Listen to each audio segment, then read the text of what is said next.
ขอเฮียนทันทงรุนศรีสุริศเลขาธิการใหญ่คณะบริหารงานศูนย์กลางพรรคประชาชนปฏิวัติลาวประธานประเทศแห่งสาธารณรัฐประชาธิปไตยประชาชนลาวที่เคารพนับถืออย่างสูงขอเฮียนทันปริญญาเอกไสสมพรภูมิหารกรรมการศูนย์กลางพรรคกรรมการกรมการเมืองศูนย์กลางพรรคประธานสภาแห่งชาติประธานคณะกรรมการระดับชาติปรับปรุงรัฐธรรมนูญประธานกองประชุมสภาแห่งชาติสมัยวิสามัญพร้อมด้วยคณะประธานที่เคารพนับถืออย่างสูงขอเฮียนทันส้นไสสิพันดอนกรรมการกรมการเมืองศูนย์กลางพรรคนายกรัฐมนตรีพร้อมด้วยบรรณาธิการห้องนายกรัฐมนตรีที่เคารพนับถืออย่างสูงเฮียนบรรณาธิการผู้นำอดีตการนำขั้นสูงของพรรครัฐแนวสังสาสสาพันธ์นักรบเก่าและองค์การจัดตั้งมหาชนขันธ์ศูนย์กลางที่นับถือบรรดาท่านสมาชิกสภาแห่งชาติสมาชิกรัฐบาลคณะกรรมการระดับชาติปรับปรุงรัฐธรรมนูญและท่านแขกที่มีเกียรติที่นับถือและรักแพงข้าพเจ้ามีความรู้สึกภาคภูมิใจและเป็นเกียรติอย่างยิ่งที่ได้รับการมอบหมายจากท่านประธานคณะกรรมการระดับชาติปรับปรุงรัฐธรรมนูญให้ต่างนาคณะกรรมการระดับชาติขึ้นเสนอการปรับปรุงรัฐธรรมนูญปี 2015 ต่อกองประชุมสมัยวิสามัญที่ 2 ของสภาแห่งชาติชุดที่ 9 ที่มีเกียรติสง่าครั้งนี้เพื่อให้บรรดาท่านสมาชิกสภาแห่งชาติค้นคว้าประกอบความเห็นก่อนจะลงคะแนนเสียงรับรองเอาบทรายงานนี้มีเนื้อในรายละเอียดดังต่อไปนี้ล้มแห่งที่ 1การจัดตั้งปฏิบัติรัฐธรรมนูญฉบับปี 2015 รัฐธรรมนูญฉบับปี 2015 ถือรับรองเอาในกองประชุมสมัยสามัญคือที่ 10 ของสภาแห่งชาติชุดที่ 7 และประกาศใส่ตามรัฐธรรมนูญของประธานประเทศฉบับเลขที่214ทับปปทลงวันที่ 15 ธันวาคม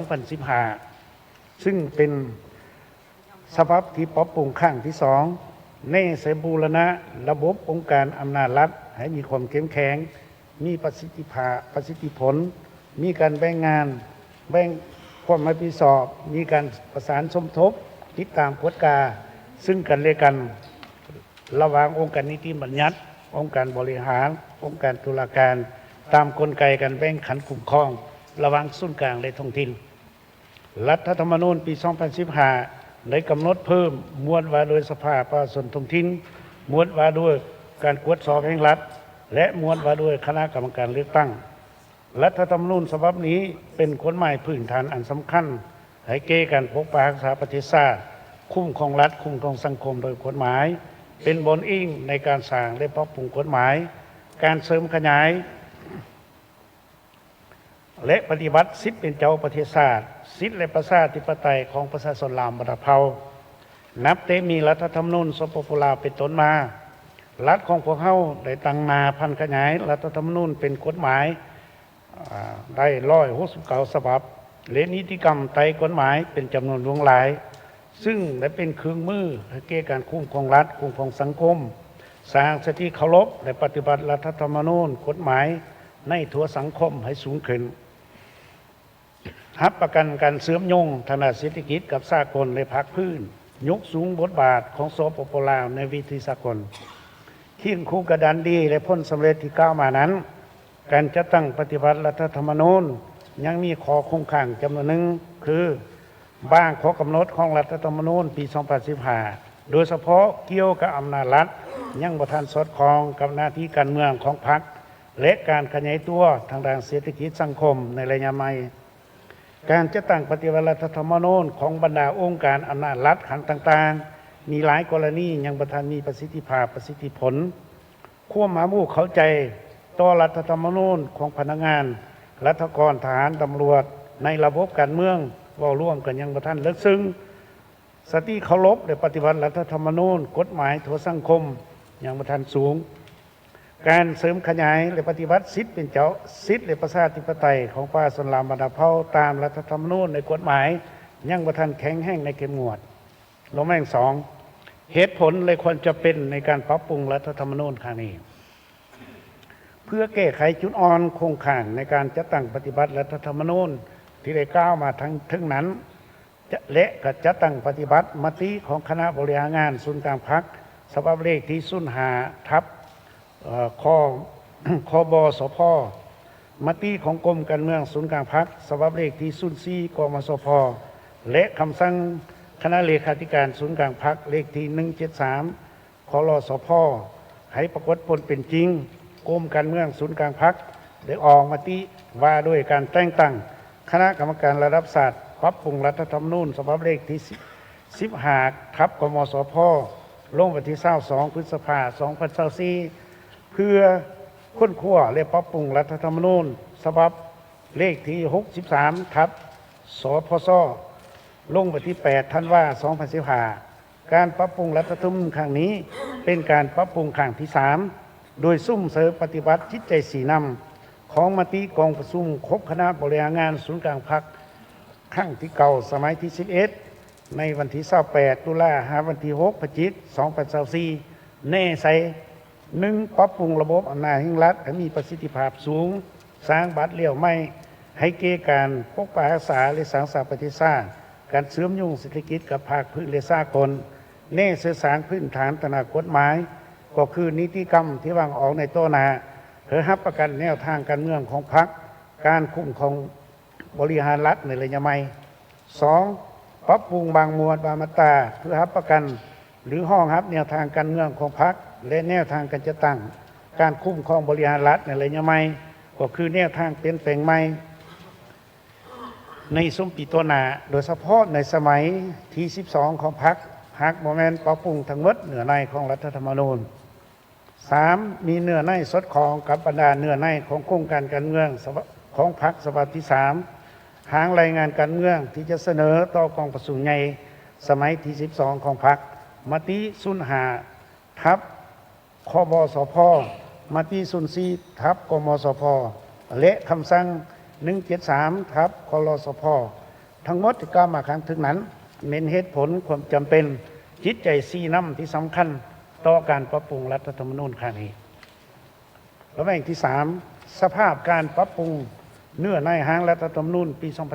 2025ภายหลังมีมติกรมการเมืองศูนย์กลางพรรคฉบับเลขที่15ทับกมสพ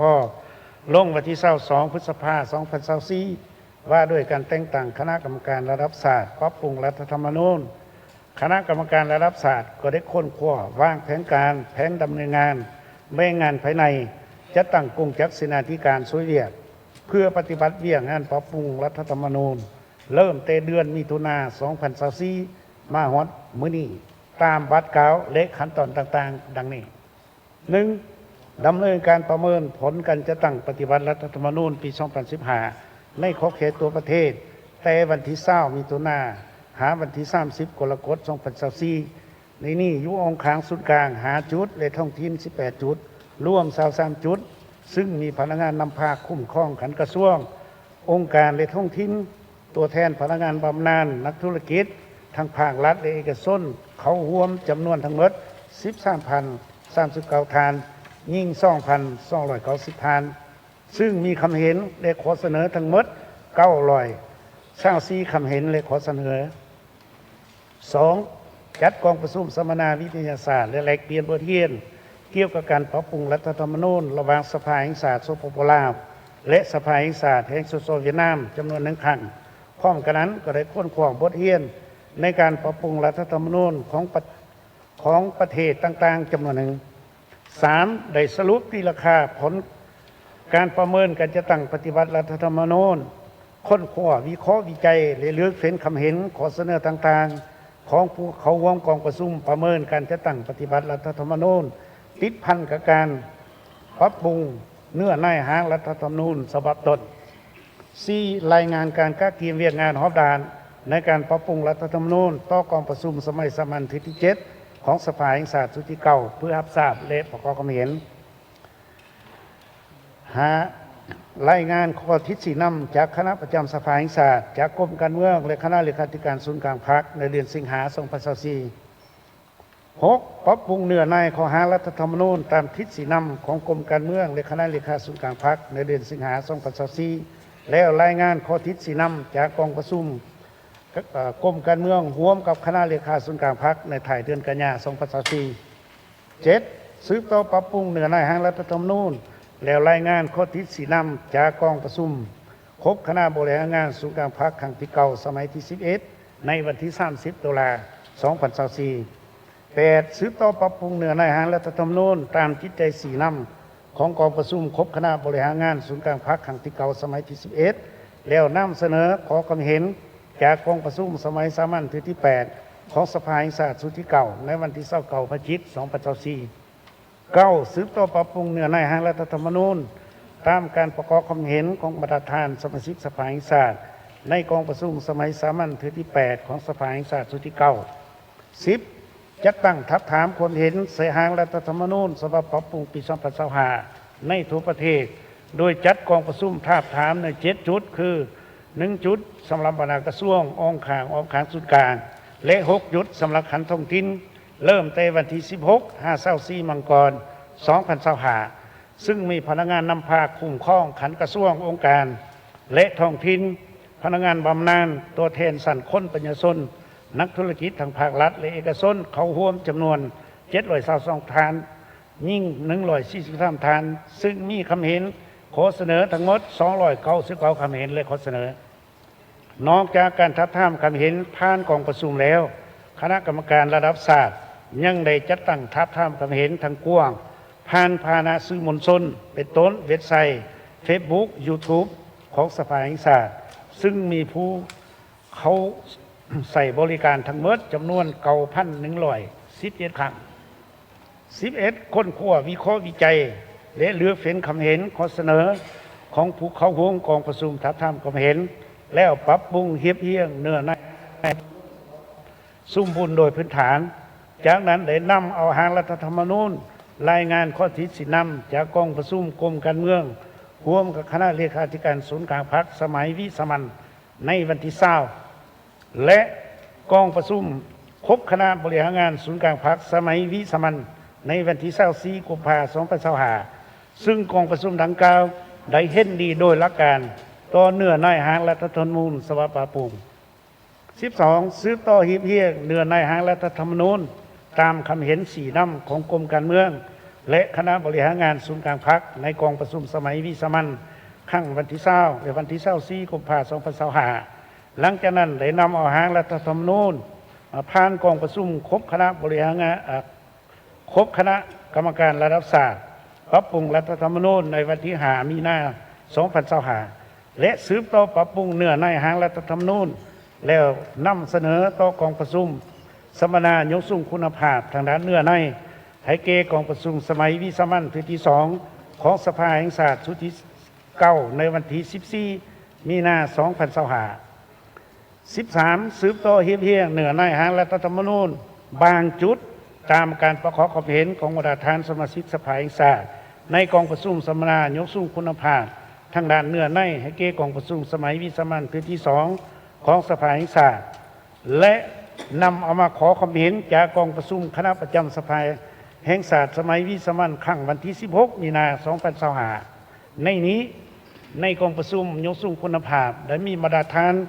สมาชิกสภาแห่งชาติประกอบความเห็นทั้งกับที่และส่งเป็นเอกสารทั้งหมด22 ฐานรวมถึง21 มาตราในนี้ได้ปรับปรุงตามคำเห็นของมาตรฐานสมาชิกสภาแห่งชาติจำนวน14 มาตราซึ่งส่วนหลายเป็นปรับปรุงเพิ่มคำศัพท์หรือตัดบางประโยคที่เห็นว่าบทสนทนาเท่านั้นจากนั้นจึงได้นำเอามาเสนอต่อกองประชุมสมัยวิสามัญที่2ของสภาแห่งชาติชุดที่เก่าในมื้อนี้และที่4โครงสร้างและเนื้อในร่างรัฐธรรมนูญฉบับปรับปรุงก็โครงร่างรัฐธรรมนูญฉบับปรับปรุงปี2025โครงร่างใหญ่ก็แม่น14 หมวดคือกันกับโครงร่างของรัฐธรรมนูญฉบับปี2015แต่ว่ามี122 มาตราในนี้มีมาตราใหม่5 มาตรามาตราปรับปรุง59 มาตรามาตราที่ยกเลิก3 มาตรามาตราที่บ่ได้ปรับปรุง58 มาตราซึ่งมีรายละเอียดคือหมวดที่1ระบอบการเมืองแต่มาตรา1 5 มาตรา12หมวดที่2ระบอบเศรษฐกิจและสังคมแ เต็มมาตรา13ห้ามาตรา30หมวดที่3การป้องกันชาติป้องกันความสงบเต็มมาตรา31มาตรา34หมวดที่4สิทธิและพัฒนาพื้นฐานของพลเมืองเต็มมาตรา35ห้ามาตรา52หมวดที่5สภาแห่งชาติเต็มมาตรา53ห้ามาตรา65หมวดที่6ประธานประเทศเต็มมาตรา66ห้ามาตรา69หมวดที่7รัฐบาลมาตรา70ห้ามาตรา76หมวดที่8สภาประชาชนท้องถิ่นเต็มมาตรา77ห้ามาตรา85หมวดที่9องค์การปกครองท้องถิ่นเต็มมาตรา86ห้ามาตรา88หมวดที่10ศาลประชาชน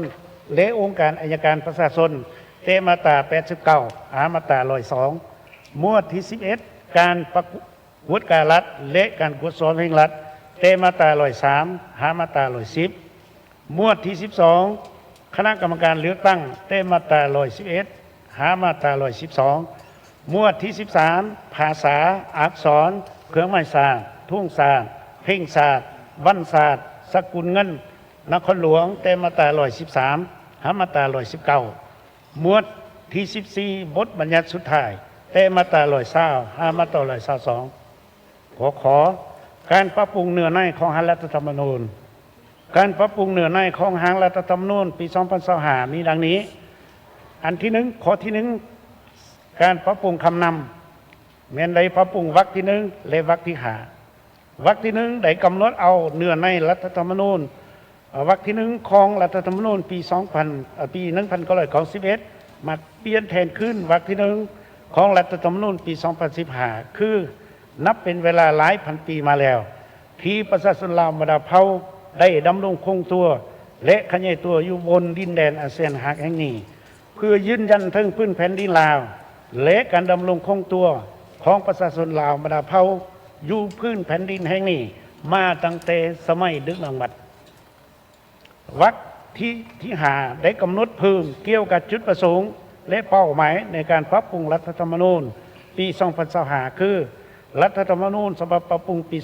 2025แน่ใช้สืบต่อสร้างการหันเปลี่ยนอย่างแข็งแรงลึกซึ้งหอบด้านและหอบด้านในระบบอำนาจแห่งรัฐและยู่แห่งการสร้างเศรษฐกิจเอกราชเป็นเจ้าตัวเองนอกจากนี้แล้วยุประโยคที่3วรรคที่1ได้ตื้มคำว่าลาวต่อจากคำว่าสร้างประเทศลาวล้านศาสตร์วรรคที่4ได้และวรรคที่3วรรคที่4ได้ใหญ่คำว่าย่างต่อจากคำว่าเปลี่ยนแปลงใหม่ไปใช้หลังคำว่าหอบด้านหมายความว่าแนวทางเปลี่ยนแปลงใหม่อย่างหอบด้านเมื่อก่อนเขียนนั่นแหละต่อไปนี้จะเขียนว่าแนวทางเปลี่ยนแปลงใหม่หอมด้านอย่างมีหลักการและวรรคที่3แถวที่5ได้ตัดคำว่าสังกัดเพื่อบ่ให้ซ้ำซ้อนกันบอกว่าใครสังกัดใหม่สังกัดที่ประเทศชาติเป็นเอกราชแม่นตัดสังกัดที่2ข้อที่2มาตรา7เหมือนเกี่ยวกับแนวองค์การมหาชนยุทธแถวที่4ได้เปลี่ยนคำว่าปกปักรักษาเป็นคำว่าปกป้องสิทธิ์เพื่อสอดคล้องกับการกำหนดนิติกรรมอื่นแถวสุดท้ายได้กำหนดเพิ่มคำว่าโดยผ่านคำเสนอของประชาชนเสือถ่ายประโยคเพื่อให้รัดกุมชัดเจนและปฏิบัติได้ง่ายที่3มาตรา9วรรคที่1ได้เพิ่มคำว่านักซ่อนศาสนาเสือหลังคำว่านักบวชวรรคที่2เพิ่มคำว่าความสามัคคีเสือหลังคำว่าแบ่งแยกเพื่อสอดคล้องกับตัวจริงและครบถ้วนฉบับก่อนเป็นนักบวชเท่านั้นแต่บ่มีนักซ่อนศาสนาข้อที่4มาตรา10ได้ปรับปรุงเพิ่มคำว่าสาพันธโลกเก้าลาวซึ่งคำว่าเนี่ยเราสังสารเพื่อครบถ้วนกับตัวจริงข้อ5มาตรา11เป็นมาตราใหม่พื้นแผ่นดินครบถ้วนของสาธารณรัฐประชาธิปไตยประชาชนลาวเป็นสิ่งที่แสนเคารพรักและหวงแหนซึ่งบ่มีภัยล่วงละเมิดใดล่วงล้ำใดอย่างเด็ดขาดทุกการกระทำที่เป็นการต้านความเป็นเอกราชอำนาจอธิปไตยความเป็นเอกภาพพื้นแผ่นดินครบถ้วนต้านภารกิจปกปักรักษาและสร้างสรรค์ประเทศชาติล้วนแต่ถึงลงโทษอย่างเข้มงวดทั้งนี้ก็เพื่อยืนยันถึงความสำคัญของพื้นแผ่นดินครบถ้วนความมั่นคงของชาติ ทั้งการลงโทษอย่างเด็ดขาดเข้มงวดต่อผู้มีการกระทำละเมิดอธิปไตยของศาลข้อที่6มาตรา13ได้กำหนดเพิ่มบางเนื้อในคือบนพื้นฐานสร้างเศรษฐกิจเอกราชเป็นเจ้าตนเองส่งเสริมเศรษฐกิจภูมิปัญญาที่มีลักษณะเอกลักษณ์เฉพาะและเป็นมิตรกับสิ่งแวดล้อมตามที่สิเที่ยวและยืนยงเพื่อสอดคล้องกับมติ04ทับกมสพข้อที่7มาตรา14ได้ปรับปรุงเนื้อในโดยเพิ่มประโยคว่าการนำใส่วิทยาศาสตร์เทคโนโลยีนวัตกรรมและปัญญาประดิษฐ์เสริมหลังคำว่าการบริการเพื่อมีเนื้อในครบถ้วนสอดคล้องกับการขยายตัวทางด้านวิทยาศาสตร์เทคโนโลยีในระยะใหม่ข้อที่8มาตรา15ได้ปรับปรุงวรรคที่1โดยเพิ่มคำว่าสภาพเสริมหลังคำว่าสร้างเป็นคำว่าสร้างสภาพแวดล้อมและเพิ่มคำว่าที่ทันสมัยและเป็นมิตรกับสิ่งแวดล้อมเสริมหลังคำว่าเทคโนโลยีเพื่อมีเนื้อในฮัดกลุ่มตืมข้อที่9มาตรา19ได้ปรับปรุงวรรคที่2แถวสุดท้ายโดยเพิ่มคำว่าและสิ่งแวดล้อมให้มีความยืนยงเสียถ่ายประโยคเพื่อสอดคล้องกับไล่นิติกรรมของพรรคข้อที่10มาตรา21ได้เพิ่มคำว่าสีเขียวและเสนาคำว่ายืนยงเป็นสีเขียวและยืนยงเพื่อครบถ้วนข้อ11มาตรา23วรรคที่1ได้เพิ่มคำว่าปกปักรักษาและเสริมขยายเสริมหลังคำว่าอนุรักษ์และเพิ่มคำว่าอัญญนิงของมวลมนุษย์เสริมหลังคำว่าวัฒนธรรมวรรคที่4เพิ่มคำว่าวัฒนธรรมเสริมหลังคำว่าฮิตของประเพณีข้อที่12มาตรา24และเพิ่มคำว่าและปัญญาประดิษฐ์เสนาคำว่าปกป้องทรัพย์สินทางปัญญาข้อที่13มาตรา30วรรคที่1ได้กำหนดเพิ่มคำว่าการกสิกรรมเสริมหลังคำว่าประวัติศาสตร์มันมีการท่องเที่ยวบอกถึงการท่องเที่ยววัฒนธรรมท่องเที่ยวประวัติศาสตร์ท่องเที่ยวธรรมศาสตร์และผู้แทนเขาก็เสนอว่าตื้มท่องเที่ยวกสิกรรมอันนั้นได้เพิ่มคำว่ากสิกรรมใส่ข้อที่14มาตรา32วรรคที่1ได้กำหนดเพิ่มคำว่าแมนภารกิจของทัวปงส้นเสริมหลังคำว่าการป้องกันศาสตร์ป้องกันความสงบข้อที่15มาตรา33ได้ปรับปรุงคือวรรคที่1ได้กำหนดเพิ่มคำว่าและเสริมหลังคำว่าแผนเป็นคำว่ามีแบบแผนและทันสมัยวรรคที่2ได้กำหนดเพิ่มคำว่าอาวุธพาหนะเทคนิคเทคโนโลยีวัตถุอุปกรณ์เสริมหลังคำว่าอุปกรณ์เพื่อให้ครบถ้วนและสอดคล้องกับตัวจริง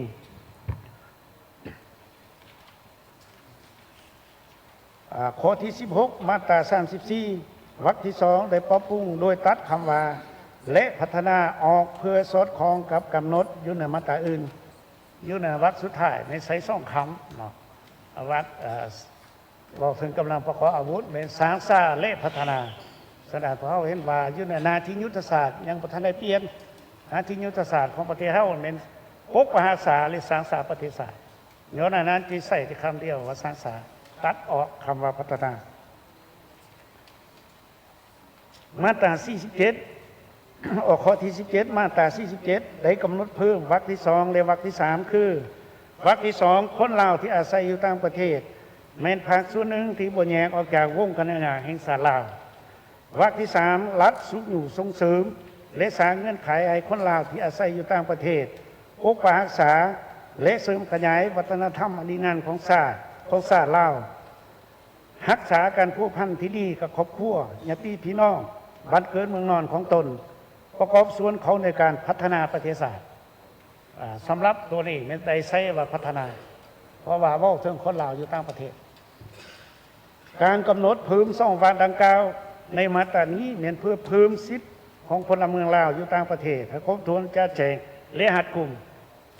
ด้านหนึ่งอีกก็เป็นนโยบายต่อคนลาวที่ดำรงชีวิตยาวนานอยู่ต่างประเทศข้อ18มาตรา51วรรคที่1ได้เปลี่ยนคำว่าเศร้าเป็นคนและได้เพิ่มคำว่าและคนต่างประเทศที่เคลื่อนไหวอยู่สปปลาวเสริมหลังคำว่าคนบ่มีสัญชาติเพื่อจะแจงหัดกลุ่มเมื่อกี้ไม่ใช่ว่าเศร้าต่างดาวเศร้าบ่มีสัญชาติ ชาวต่างประเทศมาเปลี่ยนเป็นคนข้อที่19มาตรา54ได้ปรับปรุงคือข้อที่2ได้กำหนดเพิ่มคำว่าวิสัยทัศน์เสนาคำว่าแผนยุทธศาสตร์เพื่อให้มีความรัดกุมข้อที่18ข้อที่8ได้กำหนดเพิ่มคำว่าประธานองค์การกวดการแห่งรัฐและหัวหน้าองค์การต้านการโซลาร์บางล่วงศูนย์กลางเพื่อให้ครบถ้วนข้อที่9และข้อที่12ได้เปลี่ยนจากคำว่าคณะเลขาธิการสภาแห่งชาติเป็นห้องว่าการสภาแห่งชาติเพื่อสอดคล้องกับการจัดตั้งกงจักรในต้นหน้าข้อที่9ที่10และ11เห็นดีกำหนดเพิ่มคำว่าการเสนอเสนาคำว่าแต่งตั้งเพื่อมีความชัดเจนหัดกุมตืมข้อที่12ได้ตัดประโยคที่ว่าการสั่งตั้งยุเลิกโค้งเขาแยกออกกรรมธิการในห้องว่าการสภาแห่งชาติออกเนื่องจากประโยคที่ว่าพิจารณารับห้องเอาโค้งประกอบกุ้งจากสภาแห่งชาติได้กำหนดกุ้มรวมแล้วมันมีอยู่ในมาตราถึงแล้วแต่เพื่อรับประกันทางด้านเนื้อในจึงได้ปรับปรุงเทคนิคและวิธีเขียนของมาตรา63โดยกำหนดเพิ่มว่าห้องว่าการหมายถึงห้องว่าการสภาแห่งชาติที่15ได้เปลี่ยนจากคำว่าสภาประชาชนขันแขวงเป็นสภาประชาชนท้องถิ่นเพื่อมีเนื้อในกลมรวมข้อที่18ได้ปรับปรุงการกำหนดขอบเขตสิทธิของสภาแห่งชาติเกี่ยวกับสนธิสัญญาคือพิจารณารับรองเอาการให้สัตยาบันการเข้าร่วมเป็นภาคีหรือการยกเลิกสนธิสัญญาที่สาธารณรัฐประชาธิปไตยประชาชนลาวเป็นภาคีซึ่งพัวพันกับปัญหาสำคัญพื้นฐานของประเทศชาติหมายความว่าสภาแห่งชาติจะพิจารณารับรองเอาการให้สัตยาบันการเข้าร่วมเป็นภาคีหรือการยกเลิกสนธิสัญญาที่พัวพันถึงปัญหาสำคัญพื้นฐานของประเทศชาติเท่านั้นข้อที่20มาตรา56ได้เพิ่มคำวรรคสุดท้ายคือประธานคณะประจำสภาแห่งชาติประธานกรรมธิการและหัวหน้าห้องว่าการสภาแห่งชาติดำรงตำแหน่งบ่เกิน2 สมัยติดต่อกันข้อ21มาตรา57ได้ปรับปรุงคือข้อที่4ได้เพิ่มคำว่าหัวหน้าคณะศาลของศาลประชาชนสูงสุดประธานศาลประชาชนภาคเสยหลังคำว่าโคตรตำแหน่งเพื่อให้สอดคล้องกับตัวจริงข้อที่5ได้เพิ่มเนื้อในไม่คือแต่งตั้งคณะกรรมการอัยการประชาชนสูงสุดและสอดคล้องกับตัวจริงบรรดาท่านก็สนใจว่าคณะกรรมการอัยการประชาชนสูงสุดเป็นอะไรท่านอยู่ศาลประชาชนสูงสุดมันมีสภาผู้พิพากษาศาลประชาชนสูงสุดซึ่งเป็นองค์กรหนึ่งพิจารณาคดีสำคัญปัญหาสำคัญของศาลย้อนนั้นอยู่อัยการสูงสุดนี้มีคณะกรรมการอัยการประชาชนสูงสุดซึ่งเป็นองค์กรที่เฮ็ดหน้าที่พิจารณาปัญหาสำคัญของในการปฏิบัติหน้าที่ขององค์การอัยการประชาชนสูงสุดข้อที่7ได้ปรับปรุงการกำหนดสิทธิของคณะประจำสภาแห่งชาติเกี่ยวกับสนธิสัญญาคือพิจารณาตกลงการให้สัตยาบันการเข้าร่วมเป็นภาคีหรือการยกเลิกสนธิสัญญาที่สาธารณรัฐประชาธิปไตยประชาชนลาวเป็นภาคีเพื่อกำหนดให้มันชัดแจ้งและรัดกุมรายงานต่อกองประชุมว่าฉบับปี2015เมนสภาแห่งชาติเมนคณะประจำสภาแห่งชาติพิจารณาเรื่องสนธิสัญญาหรือสัญญาสากลในนามรัฐนั้นได้ยกเลิกสัญญาสากลในนามรัฐมันได้ยกไปให้เป็นภาระหน้าที่ของรัฐบาลข้อที่21มาตรา58วรรคที่1ได้เพิ่มคำว่าและหิบด่วนสวยถ่ายประโยคมาตราข้อที่22มาตรา59ได้ปรับปรุงมาตราอ้างอิงเป็นมาตรา55 67 69และมาตรา121เพื่อจัดแจงข้อที่23มาตรา60ข้อ6ได้เพิ่มองค์การกวดการแห่งรัฐและข้อที่8ได้เพิ่มสหพันธ์นางรบเกาลาวเพื่อครบถ้วนข้อที่24มาตรา61วรรคที่1แถวที่4ได้เปลี่ยนคำว่าภายใต้การกำหนดเป็นภายใต้เวลาวรรคที่2ได้ตัดประโยคที่ว่าจะมีผลศักดิ์ศรีใดก็ต่อเมื่อได้ลงในจดหมายเหตุทางราชการ15 วันแล้วเพิ่มคำว่าต้องใช้นาคำว่าใด ได้ลงเพื่อให้รัฐดำรัสของประธานประเทศมีผลศักดิ์สิทธิ์นับเตเวลาลงลายเซ็นเป็นต้นไปย้อนว่าฉบับ2015นี้รัฐดำรัสประกาศใช้กฎหมายของประธานประเทศต้องไปลงจดหมายเหตุทางราชการ15วันจึงมีพ้นศักดิ์สิทธิ์ย้อนในเหตุว่ามันบทสดของจะต้องมีพ้นศักดิ์สิทธิ์ทันทีที่ท่านประธานประเทศได้ลงลายเซ็นย้อนนั้นจึงได้ตัดตัวนี้ใส่คำว่าต้องใส่มาตราข้อที่25มาตรา63ได้ปรับปรุงคือสภาแห่งชาติสั่งตั้งบรรดากรรมธิการและห้องว่าการเพื่อเป็นเสนาธิการให้เกสภาแห่งชาติและคณะประจำสภาแห่งชาติในการพิจารณาปฏิบัติเวียกงานตามขอบเขตสิทธิหน้าที่ของตนเพื่อให้มีความหมายความรวมและจ้าแจงข้อที่26มาตรา64วรรคที่1ได้กำหนดเพิ่มประธานประเทศประธานสภาแห่งชาติประธานองค์การกฎการแห่งรัฐและหัวหน้าองค์การต้านการโจรกรรมบางหลวง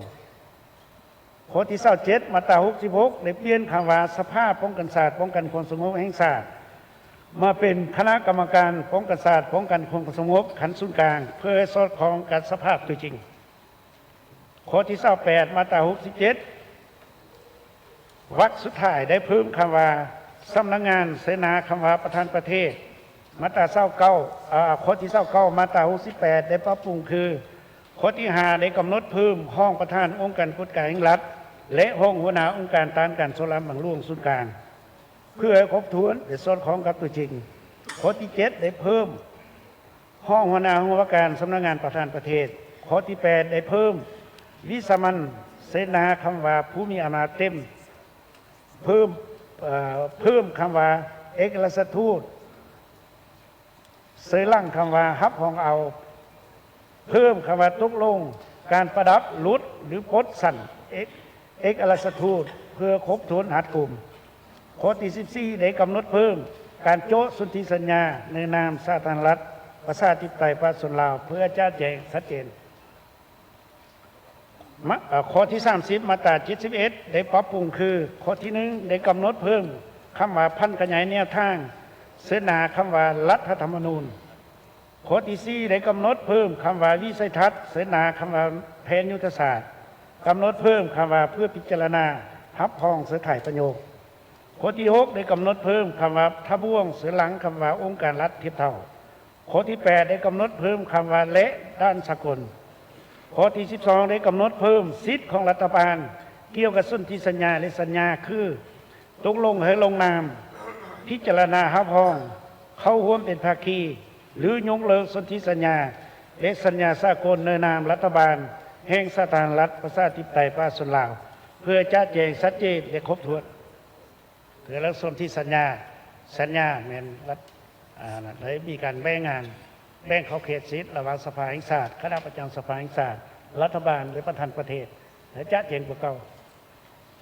ข้อที่31มาตรา73ได้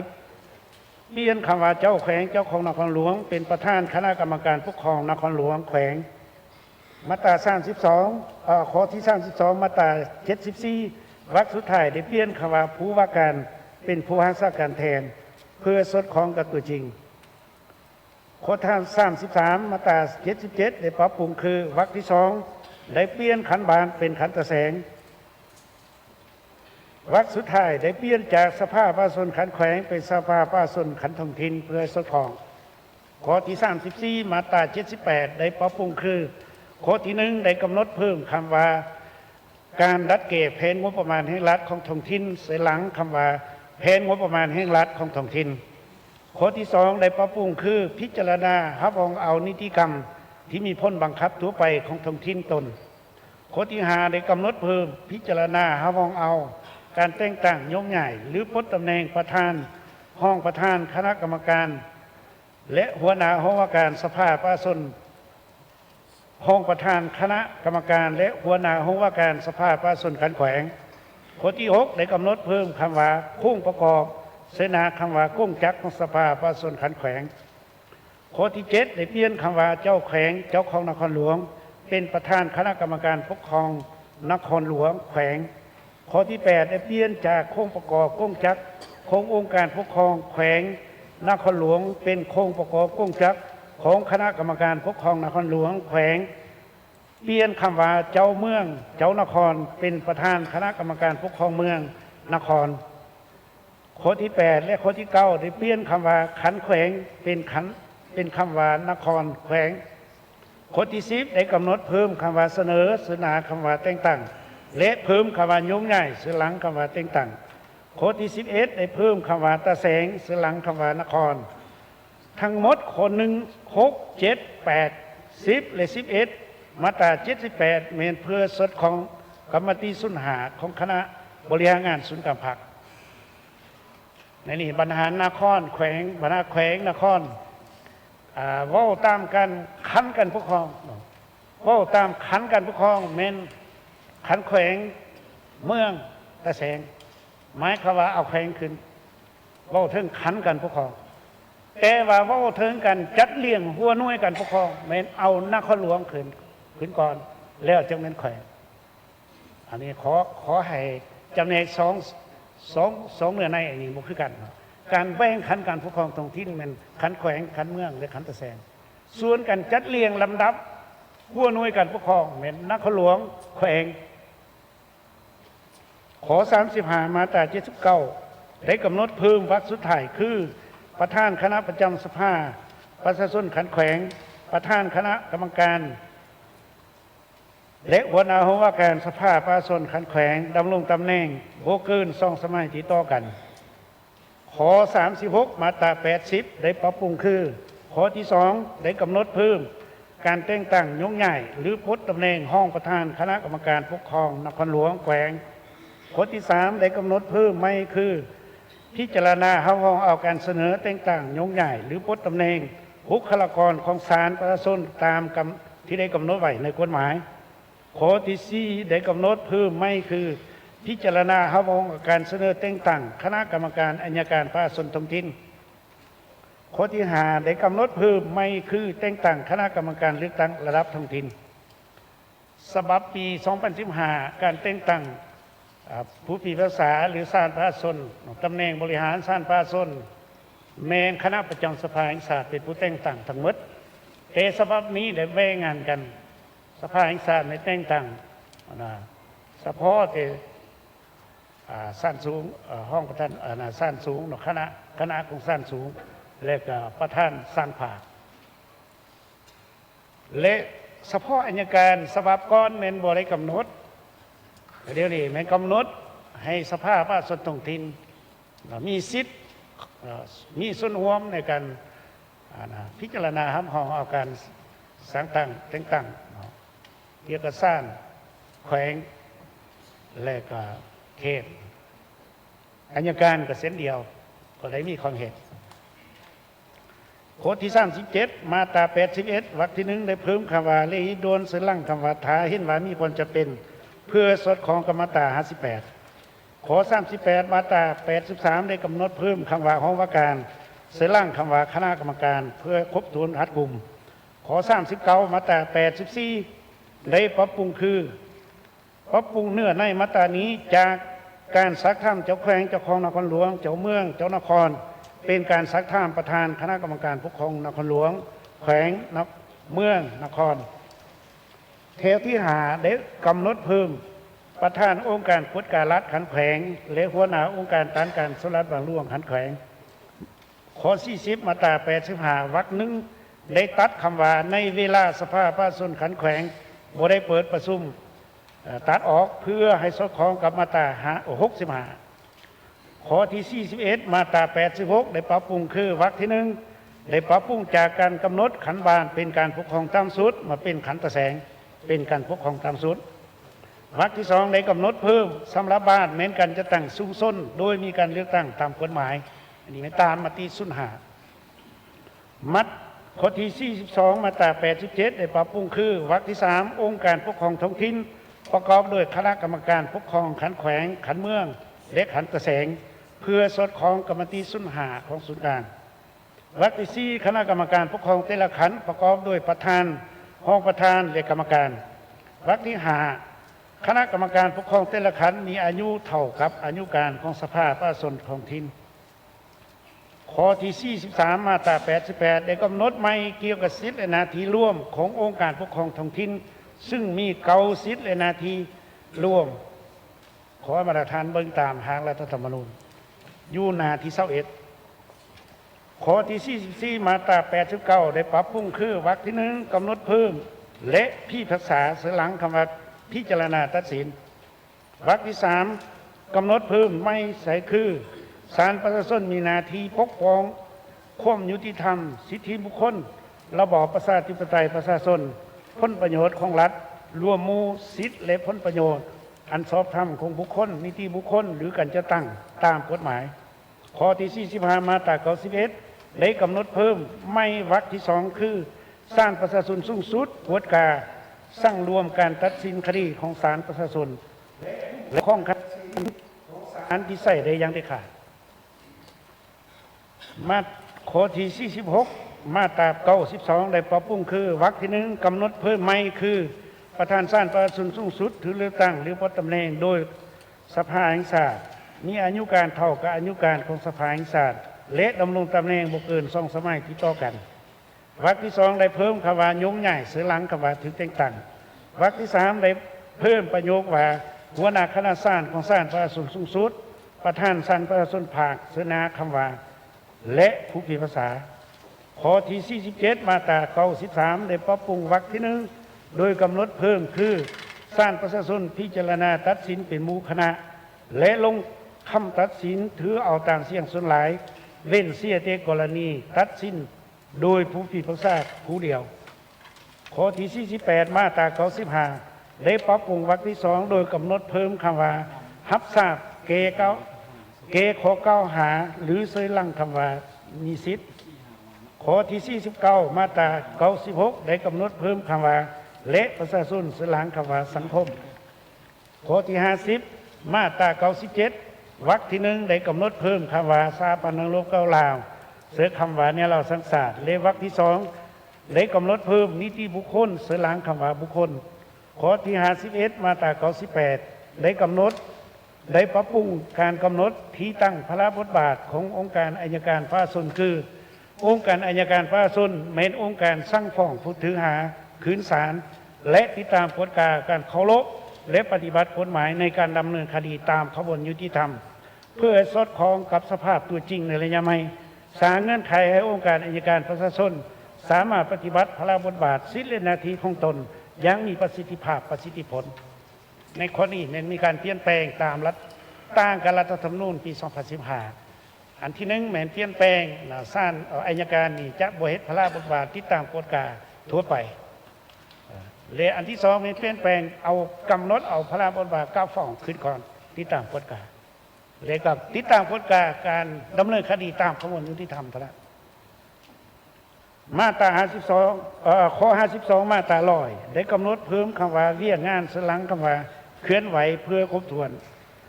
ข้อ53มาตรา101ได้ปรับปรุงคือเพิ่มวรรคที่1หัวหน้าองค์การอัยการประชาชนสูงสุดถือเลือกตั้งหรือพ้นตำแหน่งโดยสภาแห่งชาติมีอายุการเท่ากับอายุการของสภาแห่งชาติและดำรงตำแหน่งบ่เกิน2 สมัยที่ต่อกันวรรคที่3ได้กำหนดเพิ่มคำว่าท้องถิ่นห้องหัวหน้าองค์การอัยการทหารขั้นสูงและบุคลากรขององค์การอัยการประชาชนถือแต่งตั้งยุ่งใหญ่พ้นตำแหน่งตามที่ได้กำหนดไว้ในกฎหมายเพื่อครบถ้วนหัดกุ้งและสอดคล้องกับตัวจริงข้อที่54มาตรา102ได้ตัดประโยคที่ว่าและสั่งฟ้องของหัวหน้าองค์การอัยการประชาชนสูงสุดออกเพื่อบ่ให้เป็นช่องว่างในการจัดตั้งปฏิบัติไม่คำว่าพนักงานอัยการมีแต่ปฏิบัติตามกฎหมายเท่านั้นข้อที่55มาตรา103 104 105และ106เป็นมาตราใหม่เป็นมาตราที่กำหนดใหม่เกี่ยวกับการกวดการรัฐในนี้มาตรา103กำหนดนิยามการกวดการรัฐมาตรา104กำหนดพระบทบาทและระบบการจัดตั้งขององค์การกวดการรัฐมาตรา105กำหนดประธานรองประธานองค์การกวดการรัฐมาตรา106กำหนดสิทธิและหน้าที่ร่วมขององค์การกวดการรัฐขอให้มาตรฐานเบิ่งตามหางรัฐธรรมนูญหน้า24ข้อที่56มาตรา107ได้กำหนดเพิ่มคำว่าการเคลื่อนไหวขององค์การตรวจสอบแห่งรัฐใช้ลั่งคำว่าการตรวจสอบแห่งรัฐ แมนข้อที่57มาตรา109ได้ปรับปรุงคือวรรคที่1ได้กำหนดเพิ่มประธานองค์การตรวจสอบแห่งรัฐถือเลือกตั้งหรือปลดตำแหน่งโดยสภาแห่งชาติวรรคที่2ได้กำหนดเพิ่มห้องประธานตรวจสอบแห่งรัฐถือแต่งตั้งยกใหญ่หรือปลดตำแหน่งโดยประธานประเทศข้อที่58มาตรา110ได้ปรับปรุงคือข้อที่1ได้กำหนดเพิ่มการสร้างการดักเก็บแผนงบประมาณแห่งรัฐแผนรายรับแผนรายจ่ายแผนลงทุนการคัดคะเนพ้นได้รับเริ่มตีหัวทีข้อที่2ได้กำหนดเพิ่มคุ้มครองติดตามกฎการดำเนินเรียกงานของตนและองค์การตรวจสอบประจำภาคตามกฎหมายข้อที่59มาตรา111วรรคที่3ได้กำหนดเพิ่มแม้นการจะตั้งที่คณะกรรมการที่คณะประจำสภาประชาชนท้องถิ่นเป็นผู้ต้องลงต่างๆและประกาศเป็นทางการมีพระราชบทบาทจะตั้งปฏิบัติแผนการของคณะกรรมการเลือกตั้งระดับชาติในการเลือกตั้งสมาชิกสภาแห่งชาติสมาชิกสภาประชาชนท้องถิ่นในขอบเขตความรับผิดชอบของตน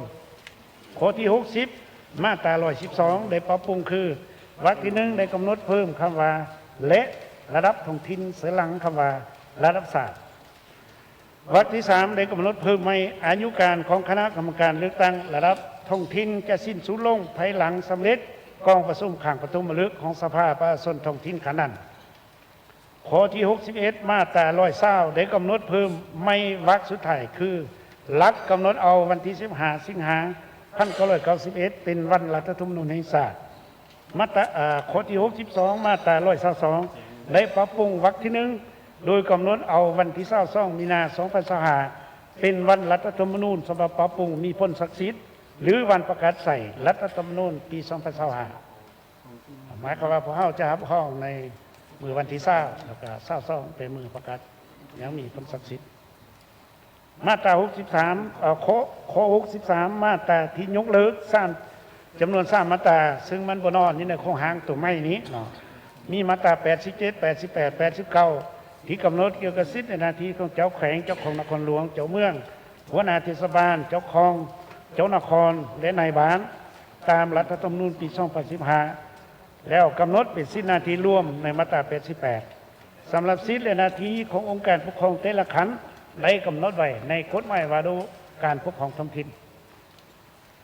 ข้อ64สำหรับปัญหาต่างๆที่ได้ยกเลิกบ่กำหนดไว้ในทางรัฐธรรมนูญฉบับนี้เช่นว่าคณะกรรมการปกครองเทศบาลนครขึ้นกระทรวงกลางการเสนอแต่งตั้งตำแหน่งบุคลากรต่างๆโดยการจะตั้งหรือโดยบุคคลนั้นตามที่ได้กำหนดไว้ในมาตรา54 57 68 71 78ของระบบอำนาจแห่งรัฐทางส่วนกลางและท้องถิ่นและข้อที่4การมอบสิทธิคณะประจำสภาแห่งชาติคณะประจำสภาประชาชนแขวงตกลงเวียกที่จำเป็นในหีบด่วนและรายงานต่อกองประชุมสภาแห่งชาติและกองประชุมสภาประชาชนขันแขวงย้อนว่าบรรหาดังกล่าวคณะกรรมการบรรหาคณะกรรมการปกครองเทศบาลบรรหานครขึ้นกระทรวงกลางแม้นบ่ท่านสู้งอมบ่แทนเหมาะกับตัวจริงในการจัดตั้งระบบการปกครองของประเทศเฮาส่วนปัญหาเสนอแต่งตั้งบุคลากรต่างๆไม่บอกถึงวิธีการและขั้นตอนได้ไปกำหนดไว้ในกฎหมายที่เกี่ยวข้องจึงบ่จำเป็นกำหนดไว้ในรัฐธรรมนูญส่วนการยกเลิกการปฏิบัติการหมอไม่หน้าที่ข้อที่21ของมาตรา54สภาสิทธิและหน้าที่สภาแห่งชาติและก็ข้อที่13มาตรา78ของสภาประชาชนขันแขวงเห็นว่ามันซ้ำซ้อนบ่สอดคล้องและความจริงเนี่ยแม่นเว้าถึงคณะประจำสภาแห่งชาติปฏิบัติหน้าที่แทนสภาแห่งชาติหรือสภาประชาชนแขวงในเวลาบ่ได้ประชุมสามารถปฏิบัติได้หน้าที่ปกติหน้าที่ดีล้วนเพราะแม่งที่ขาดกันนี่พ้นได้ครับไผร่างรัฐธรรมนูญฉบับปี2025ที่รับรองประกาศใส่จะมีพ้นได้ดังนี้1เป็นบทอิงในการเคลื่อนไหวปฏิบัติสิทธิและหน้าที่ของระบบอำนาจแห่งรัฐก็คือระบบการเมืองประชาธิปไตยประชาชนของประเทศเฮาให้มีประสิทธิภาพประสิทธิผลโดยเฉพาะการปรับปรุงขันการปกครองท้องถิ่นให้สอดคล้องกับมติ05และแทนเหมาะกับสภาพภายในตัวทางด้านเศรษฐกิจสังคมในระยะใหม่2เป็นพื้นฐานสำคัญและจำเป็นให้เกิดการซื้อต่อสร้างปรับปรุงกฎหมายนิติกรรมไตรกฎหมายให้เป็นระบบครบสุด สอดคล้องกับหน้าที่การเมืองของพรรคในระยะใหม่เลเน่สื่อสร้างรัฐประชาธิปไตยให้เป็นรัฐที่ปกครองด้วยกฎหมายสุบัติใหม่3เป็นบอลอิงให้เกี่ยวกันที่สำคัญให้เกี่ยวกันโฆษณาเพื่อเทศึกษาอบรมเพื่อสร้างสติเคารพและปฏิบัติรัฐธรรมนูญกฎหมายในทั่วสังคมให้สูงขึ้นรับประกันการเสริมกระจายและปฏิบัติสิทธิเป็นเจ้าประเทศชาติสิทธิและประชาธิปไตยของประชาชนบรรดาเผ่า4เป็นการยกสูงฐานะบทบาทของสาธารณรัฐประชาธิปไตยประชาชนลาวอยู่ในเวทีสากลในพรรคพืชมาวันนี้ข้าพเจ้าได้สำเร็จการเสนอหางรัฐธรรมนูญฉบับปรับปรุงปี2025ต่อกองประชุมสมัยวิสามัญคือที่2ของสภาธิศาสตร์สุดที่เก่าที่มีเกียรติสง่าครั้งนี้จึงขอเรียนเสนอมาตรฐานสมาชิกสภาธิศาสตร์ประกอบความเห็นตัวเนื้อในหางรัฐธรรมนูญฉบับปรับปรุงดังกล่าวเพื่อสมารับของเอาเป็นฉบับสมบูรณ์ในกองประชุมครั้งนี้ถ่ายนี้ต่างนาคณะกรรมการระดับชาติปรับปรุงรัฐธรรมนูญขออวยพรในคณะประธานและคณะประธานท่านเลขาธิการใหญ่ประธานประเทศท่านนายกรัฐมนตรีพร้อมโดยมาตรฐานผู้นำขันสูงของพรรคเลือรัฐอดีตการนำขันสูงของพรรคเลือรัฐมาตรฐานสมาชิกสภาแห่งชาติสมาชิกรัฐบาลคณะกรรมการระดับชาติปรับปรุงรัฐธรรมนูญและแขกที่มีเกียรติจงมีสุขะพลังเข้มแข็งอายุมั่นยืนขอให้กองประชุมครั้งนี้บรรลุผลสำเร็จอย่างจบงามขอขอบใจ